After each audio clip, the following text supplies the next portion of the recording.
Back to clean news UP. चलिए देखते हैं उत्तर प्रदेश की 25 फटाफट बड़ी खबरों को। इससे पहले आप न्यूज को कहां से देख रहे हैं हमें कमेंट में बताना बिल्कुल ना भूलें। साथ ही हमारे फेसबुक पेज को भी फॉलो करें। फेसबुक पेज का लिंक डिस्क्रिप्शन में दिया गया है। बुंदेलखंड एक्सप्रेसवे का इंतजार हुआ खत्म, अगले महीने पीएम मोदी करेंगे उद्घाटन। उत्तर प्रदेश की जनता को एक और एक्सप्रेसवे की सौगात जल्द ही मिलने वाली है। अगले महीने यानी जुलाई में प्रधानमंत्री नरेंद्र मोदी बुंदेलखंड एक्सप्रेसवे राष्ट्र को समर्पित करेंगे। ये जानकारी मुख्यमंत्री योगी आदित्यनाथ ने बुधवार को दी। उन्होंने बताया कि बुंदेलखंड एक्सप्रेसवे का लगभग पूरा हो चुका है। सीएम ने कहा कि जुलाई में पीएम मोदी इसे राष्ट्र को समर्पित करेंगे। सीएम योगी बुधवार को प्रधानमंत्री नरेंद्र मोदी के कार्यकाल के 8 साल पूरा होने के अवसर पर रिपोर्ट टू नेशन कार्यक्रम के तहत भाजपा राज्य मुख्यालय में पत्रकारों से बात कर रहे थे। इस दौरान उन्होंने कहा कि 5 एक्सप्रेसवे के साथ यूपी आज एक्सप्रेसवे स्टेट के रूप में उभरा है। आप पर भी बकाया है बिजली का बिल, ब्याज से छूट पाने का है मौका। उत्तर प्रदेश के विद्युत उपभोक्ताओं को बकाया बिजली बिल के भुगतान के लिए 100% ब्याज माफी के साथ एक मुश्त समाधान योजना लागू की गई। उपभोक्ता इस योजना का लाभ 1 जून से 30 जून के बीच उठा सकते हैं। उपभोक्ता अपने बकाया बिल का भुगतान उत्तर प्रदेश पावर कॉर्पोरेशन की वेबसाइट upenergy.in पर ऑनलाइन भी जमा कर सकेंगे। एक मुश्त समाधान योजना की घोषणा प्रदेश के ऊर्जा मंत्री AK शर्मा ने की। उन्होंने बताया कि योजना में घरेलू उपभोक्ताओं, दुकानदारों और किसानों का विशेष ध्यान रखा गया है। 5 किलोवाट भार तक के उपभोक्ताओं को सरचार्ज राशि पर 100% की छूट मिलेगी। सुनवाई में ढिलाई पर सख्त हुए सीएम योगी। अफसरों को आदेश, सुबह 10 से 11 जरूर करें ये काम। मुख्यमंत्री योगी आदित्यनाथ ने जिले में पुलिस अधीक्षक, डीएम, एसडीएम, एसडीएस आदि के द्वारा शिकायतों के प्रति लापरवाही पूर्ण रवैया अपनाए जाने को गंभीरता से लिया। उन्होंने सभी अधिकारियों को निर्देश दिए कि लोगों की समस्या का सही तरीके से समयबद्ध ढंग से निस्तारण किया जाए। सरकार ने निर्देश दिया है कि हर जिले में जिलाधिकारी, वरिष्ठ पुलिस अधीक्षक और पुलिस अधीक्षक, पुलिस कमिश्नरेट में पुलिस आयुक्त अपने कार्यालय में समस्त कार्य दिवसों में सुबह 10 से 11 बजे तक जन सुनवाई करें और वहीं पर समस्याओं का निस्तारण करें। कल से शुरू हुई और 6 दिनों तक किसान, सियालदह समेत कई ट्रेन प्रभावित रहेंगी। उत्तर रेलवे के लखनऊ मंडल के खेता सराय स्टेशन पर रेल लाइन संबंधित कार्य के चलते 1 से 7 जून तक ट्रैफिक ब्लॉक किया गया है। इस कारण बरेली वाराणसी एक्सप्रेस निरस्त रहेगी। किसान एक्सप्रेस समेत कई अन्य ट्रेन अस्थायी रूप से प्रभावित रहेंगी। उत्तर रेलवे के CPRO ने बताया कि 1 से 6 जून तक 14235/14236 वाराणसी बरेली वाराणसी एक्सप्रेस निरस्त रहेगी। जो ट्रेन बदले मार्ग से चलेंगी उनमें 1 से 6 जून तक 13307 धनबाद फिरोजपुर किसान एक्सप्रेस, बारास्ता वाराणसी प्रतापगढ़ रायबरेली लखनऊ परिवर्तित मार्ग से चलेंगी। पीईटी की आवेदन प्रक्रिया शुरू होने से पहले तैयार कर ले ये जरूरी दस्तावेज, वरना नहीं हो सकेगा आवेदन। उत्तर प्रदेश अधीनस्थ सेवा चयन आयोग की प्रारंभिक अर्हता परीक्षा 2022 की आवेदन प्रक्रिया जून महीने में शुरू हो सकती है। इसके 2 माह बाद सितंबर महीने में ये एग्जाम कराया जाएगा। UPSSSC के वार्षिक कैलेंडर के मुताबिक इस वर्ष पीईटी के लिए 18 सितंबर की तारीख तय है। ऐसे में इच्छुक एवं पात्र उम्मीदवारों को अभी से इस महत्वपूर्ण परीक्षा में शामिल होने के लिए दस्तावेजों से जुड़ी तैयारियां शुरू कर देनी चाहिए। हालांकि आवेदन फॉर्म की शुरुआत कब से होगी, इसकी आधिकारिक तिथि की घोषणा अभी तय नहीं की गई। तैयार रखे प्रमाण पत्र, वरना हाथ से निकल जाएगा ये सुनहरा मौका। उत्तर प्रदेश में लंबे समय से होमगार्ड स्वयंसेवक के पदों पर भर्ती निकाले जाने की तैयारी चल रही है। राज्य में बीते 10 वर्षों से इन सिपाहियों की भर्ती नहीं हुई। ऐसे में इस भर्ती में आवेदन करने वाले उम्मीदवारों की संख्या लाखों में हो सकती है। यूपी विधानसभा चुनाव से पहले होमगार्ड सिपाही भर्ती चर्चा में बनी है, लेकिन अभी तक इससे जुड़ी कोई पुख्ता जानकारी सामने नहीं आई। हालांकि कई मीडिया रिपोर्ट में यह बताया जा रहा है कि जून महीने में होमगार्ड सिपाही भर्ती की अधिसूचना जारी हो सकती है। ऐसे में इच्छुक और पात्र उम्मीदवारों को समय समय पर यूपी होमगार्ड विभाग की वेबसाइट को देखते रहना चाहिए। राष्ट्रपति 4 दिन यूपी में रहेंगे, 3 जून को प्रधानमंत्री भी जाएंगे। इस सप्ताह 5 दिन पुलिस महकमे के लिए चुनौतीपूर्ण रहेंगे। एक और प्रधानमंत्री नरेंद्र मोदी जहां 3 जून को लखनऊ में रहेंगे और इसी दिन वो कानपुर देहात जाएंगे, जहां राष्ट्रपति रामनाथ कोविंद के साथ उनका कार्यक्रम है।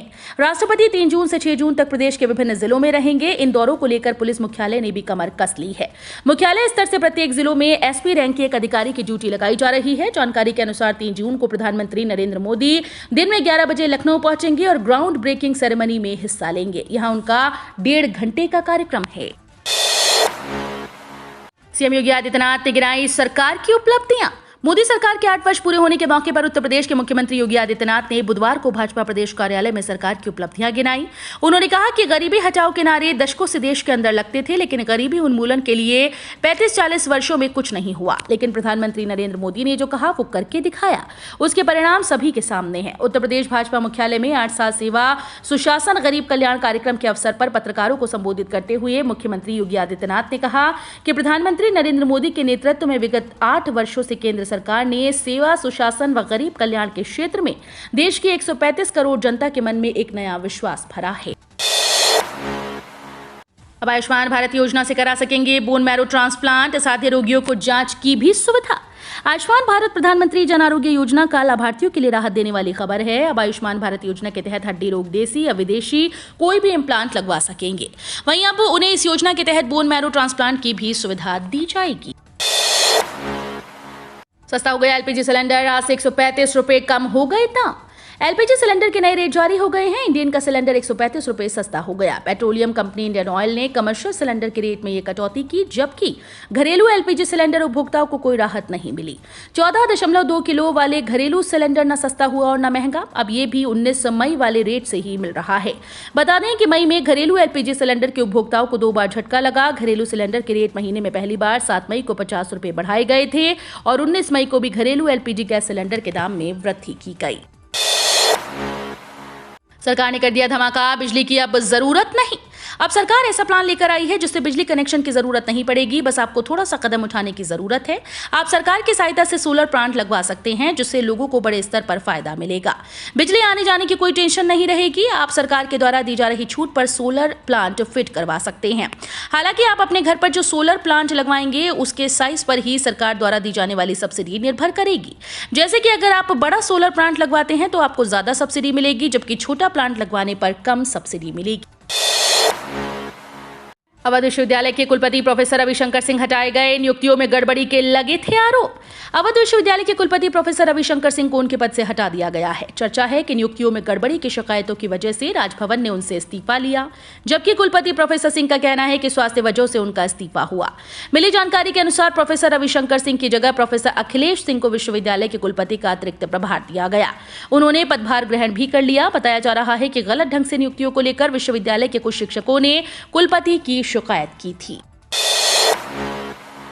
अयोध्या में बना दक्षिण भारतीय शैली का पहला मंदिर, सीएम योगी हुए शामिल। मुख्यमंत्री योगी आदित्यनाथ ने आज अयोध्या में राम मंदिर के गर्भगृह का शिलान्यास किया। इसके बाद वे रामलला सदन मंदिर के कार्यक्रम में शामिल हुए। इस मंदिर का जीर्णोद्धार हाल ही में किया गया। मंदिर में मूर्तियों की प्राण प्रतिष्ठा का कार्यक्रम शुरू हो गया। यह अयोध्या में द्रविड़ शैली से बना पहला मंदिर है। मंदिर को देखकर ऐसा लग रहा है जैसे कि आप दक्षिण भारत के किसी मंदिर में आ गए हों। ये काफी प्राचीन स्थान है। मंदिर श्री राम जन्मभूमि से कुछ ही कदमों की दूरी पर स्थित है। कलश यात्रा के साथ मंदिर की प्राण प्रतिष्ठा का महोत्सव शुरू हुआ। यह अयोध्या का पहला मंदिर है जहां भगवान श्री राम के कुल देवता भगवान विष्णु के स्वरूप भगवान रंगनाथन प्रतिष्ठित हैं। 500 सालों का संघर्ष, भारत की जीत, गर्भगृह की पहली शिला रखकर बोले सीएम योगी आदित्यनाथ। अयोध्या में राम मंदिर निर्माण के लिए बुधवार का दिन बेहद खास रहा। मंदिर निर्माण अब दूसरे चरण में प्रवेश कर चुका है। सीएम योगी आदित्यनाथ ने वैदिक मंत्रोच्चारण के बीच विधिवत तरीके से गर्भगृह की पहली शिला रखी। इस दौरान सीएम योगी आदित्यनाथ ने कहा कि 500 सालों से जिसका इंतजार था वो अब मूर्त रूप लेने जा रहा है। उन्होंने कहा कि भारत की आस्था पर आक्रांताओं ने प्रहार किया था, लेकिन अंत में भारत और सत्य की जीत हुई। ज्ञानवापी के बाद काशी की एक और मस्जिद में मांगा गया पूजा का अधिकार, कोर्ट में याचिका दायर। ज्ञानवापी को लेकर कानूनी लड़ाई के बीच काशी की एक और मस्जिद को लेकर विवाद शुरू हो गया है। अब पंचगंगा घाट स्थित धरहरा मस्जिद का भी प्रकरण स्थानीय अदालत में पहुंच गया। बिंदु माधव मंदिर के रूप में प्रसिद्ध इस स्थान पर बनी मस्जिद में नमाज पर रोक लगाने और वहां दर्शन पूजन का अधिकार देने संबंधी एक वाद सिविल जज आकाश वर्मा की कोर्ट में दाखिल हुआ। यह वाद गायघाट निवासी अतुल कुल समेत 5 लोगों की ओर से दायर हुआ है। वाद में सादिक अली, जमाल व मुन्ना को प्रतिवादी बनाते हुए वादियों ने अदालत से प्रार्थना की है कि मुकदमे के दौरान प्रगतिवादी गण का धरहरा मस्जिद में प्रवेश निषिद्ध किया जाए। पूर्वी यूपी में जून के दूसरे हफ्ते तक पड़ेंगी प्री मानसून फुहारें। झमाझम बारिश के लिए 15 दिन करना होगा इंतजार। मौसम विभाग की माने तो पूर्वी उत्तर प्रदेश के ऊपर बने निम्न हवा के दबाव के क्षेत्र का असर कम हो गया है। पूर्वी उत्तर प्रदेश के कुछ हिस्सों को छोड़कर राज्य में बाकी जगह मौसम साफ रहेगा। फिलहाल बारिश या मौसम में बड़े बदलाव के संकेत नहीं। बरसात की फुहारों के लिए 15 दिनों का इंतजार और करना पड़ेगा। हाँ, प्री मानसून गतिविधियों के कारण बीच बीच में छुटपुट बरसात हो सकती है। मंगलवार सुबह से धूप और उमस रही, तापमान भी 41 डिग्री पर पहुंच गया। पिछले 7-8 दिन से तापमान 40 डिग्री सेल्सियस के नीचे रहा था। शाम उमस भरी रही। सीएम योगी आदित्यनाथ और अखिलेश यादव में खूब हुआ हंसी मजाक, चर्चा में रहे चाचा शिवपाल। उत्तर प्रदेश के 18वीं विधानसभा का पहला सत्र कई मायनों में खास रहा। लंबे अरसे के बाद ये पहला सत्र था जब एक भी बार क्षण भर के लिए भी सदन स्थगित नहीं हुआ। यही नहीं, कुछ देर की तल्खी को छोड़ दें तो पूरे समय सदन में माहौल सौहार्दपूर्ण रहा। नेता सदन व मुख्यमंत्री योगी आदित्यनाथ, नेता प्रतिपक्ष अखिलेश यादव के बीच खूब हास परिहास भी हुआ, जबकि शिवपाल यादव इनके बीच की चर्चा के केंद्र बिंदु रहे। बजट सत्र में सदन इस बार कुल 55 घंटे 57 मिनट चला। सदन में शोर शराबा, नोकझोंक व तल्खी तो हुई, लेकिन विधानसभा अध्यक्ष के सामने सदन स्थगित करने की नौबत नहीं आई। अयोध्या में राम मंदिर क्षेत्र के आसपास नहीं बिकेगी शराब, दुकानों के लाइसेंस निरस्त। उत्तर प्रदेश के आबकारी राज्य मंत्री नितिन अग्रवाल ने जानकारी दी है कि अयोध्या में श्री राम मंदिर क्षेत्र के पास की सभी शराब की दुकानों के लाइसेंस रद्द कर दिए गए। विधान परिषद में प्रश्न प्रहर में बसपा सदस्यों ने अनुसूचित जाति बहुल इलाकों में शराब की दुकानें खोलने का मुद्दा उठाया था। बहुजन समाज पार्टी के सदस्य भीमराव अंबेडकर ने आबकारी दुकान नियम 1968 में किए गए संशोधनों की स्थिति के बारे में जानकारी मांगी थी। जवाब में आबकारी मंत्री नितिन अग्रवाल ने कहा कि अनुसूचित जाति बहुल इलाकों में मदिरा की दुकानों को लाइसेंस दिए जाने या संचालन किए जाने पर कोई पाबंदी नहीं है। आवास विकास परिषद में एक्शन, 100 अफसरों की सेवा समाप्त। आवास विकास परिषद में संविदा पर कार्यरत करीब 100 अफसरों की सेवाएं समाप्त कर दी गई। इन अधिकारियों को वर्ष 2019 से 2021 के बीच में रिटायर होने के बाद संविदा पर रखा गया था। सचिव आवास डॉक्टर नीरज शुक्ला ने इनकी सेवाएं समाप्त करने का आदेश जारी किया। अचानक सेवाएं समाप्त होने से संविदा पर कार्यरत अधिकारी सकते में पड़ गए। इस साल नोट सड़ने का रिकॉर्ड टूटा, नष्ट किए गए दूने से ज्यादा। पिछले एक साल में नोटों के सड़ने के मामले में रिकॉर्ड टूट गया। 2021-22 में 2000 से लेकर 1 रुपए तक के कुल 1878 करोड़ नोट सड़ गए। 2020-21 में संख्या 997 करोड़ थी। महज एक साल में नोटों के सड़ने की संख्या दुगनी हो गई। आज तक की सर्वाधिक संख्या है। शुक्रवार को जारी आरबीआई की रिपोर्ट में ये खुलासा हुआ। चिंता मत करो, मोदी सरकार जल्द लाएगी जनसंख्या नियंत्रण कानून, केंद्रीय मंत्री ने किया दावा। केंद्रीय मंत्री प्रहलाद सिंह पटेल ने कहा कि जनसंख्या नियंत्रण के लिए जल्द ही कानून लाया जाएगा। खाद्य प्रसंस्करण उद्योग मंत्री ने जनसंख्या नियंत्रण पर एक कानून के बारे में पूछे जाने पर यह बात कही। उन्होंने कहा कि जल्द ही इसे लाया जाएगा। चिंता मत करो, जब इस तरह के मजबूत और बड़े फैसले लिए गए हैं तो बाकी भी लिए जाएंगे। आपको बता दें कि वो बड़ौदा में गरीब कल्याण सम्मेलन में भाग लेने के लिए रायपुर पहुंचे थे। पटेल का दावा दिलचस्प है। केंद्रीय स्वास्थ्य मंत्री मनसुख मंडाविया ने हाल ही में संसद में कहा था कि सरकार ने जनसंख्या नियंत्रण हासिल करने के लिए जागरूकता और स्वास्थ्य अभियानों का सफलतापूर्वक इस्तेमाल किया और कानून की कोई आवश्यकता नहीं है। सुकन्या समृद्धि योजना में शानदार बदलाव, बेटियों को जमकर मिलेंगे फायदे ही फायदे। सरकार गरीब बच्चों के भविष्य को सुधारने के लिए कई योजनाएं चला रही है। वहीं बेटियों का जिक्र आते ही हर माँ बाप चिंता में आ जाते हैं। ऐसे में बेटियों का भविष्य बेहतर और आर्थिक रूप से मजबूत बनाने के लिए सुकन्या समृद्धि योजना एक शानदार ऑप्शन है। आपको जानकर खुशी होगी कि अब इस योजना में और भी शानदार फायदे मिल रहे हैं। आप भी अगर इसमें इन्वेस्ट करना चाहते हैं या करते हैं तो सरकार की तरफ से किए गए बदलावों के बारे में जरूर जान लें। बेटियों के लिए बनाई गई इस योजना पर सरकार सालाना 7.60% ब्याज दे रही है। ये ब्याज तिमाही तय होता है। डीए में भारी बढ़ोतरी से सरकारी कर्मचारियों की बल्ले बल्ले, नकद मिलेगा मोटा एरियर। केंद्र सरकार की तरफ से पिछले दिनों महंगाई भत्ता बढ़ाए जाने के बाद अब उत्तराखंड सरकार ने भी लाखों कर्मचारियों को खुशखबरी दी है। राज्य में उपचुनाव की वोटिंग खत्म होने के बाद प्रदेश सरकार ने कर्मचारियों को सौगात दी। सरकार की तरफ से 3% महंगाई भत्ता बढ़ाने का ऐलान किया गया। सरकार की तरफ से लिए गए फैसले का फायदा 2 लाख कर्मचारियों और 1.25 लाख पेंशन धारकों को मिलेगा। सरकार इस बदलाव को 1 जनवरी 2022 से लागू करने की बात कही है। बढ़ा हुआ डीए कर्मचारियों को जून की सैलरी में मिलेगा। सरकार की तरफ से बताया गया कि 7वां वेतनमान लेने वाले कर्मचारियों को अब हर महीने 31 की बजाय 34% महंगाई भत्ता दिया जाएगा। इंडिया पोस्ट ने सेविंग अकाउंट्स पर दिया बड़ा झटका, ग्राहकों को अब कम मिलेगा ब्याज।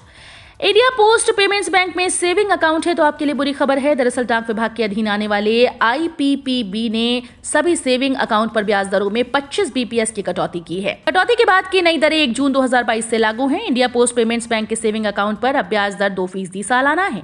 इससे पहले सालाना ब्याज दर 2.25% थी। ये ब्याज दर सेविंग अकाउंट में रखे 1 लाख रुपए तक की रकम के लिए है। रक्षा मंत्रालय ने बीडीएल को दिया पहला ऑर्डर। वायुसेना और नौसेना को मिलेगी MK1 मिसाइल। रक्षा मंत्रालय ने भारत डायनामिक्स लिमिटेड के साथ अस्त्र MK1 मिसाइल के लिए डील की है। ये डील 2,971 करोड़ रुपए में की गई। रक्षा मंत्रालय के मुताबिक ये मिसाइल हवा से हवा में वार करने में सक्षम है। इन मिसाइल को भारतीय वायुसेना और नौसेना को दिया जाना है। रक्षा मंत्रालय ने कहा कि Astra MK1 beyond visual range air to air missile है, यानी ये मिसाइल बिना दुश्मन की नजर में आए हवा से हवा में वार करेगी। इसका वजन 154 किलोग्राम, लंबाई 3.84 मीटर और चौड़ाई 178 mm है। तो ये थी आज की 25 फटाफट बड़ी खबरें। अगर आपको न्यूज पसंद आई हो तो वीडियो को लाइक और शेयर जरूर करें। धन्यवाद।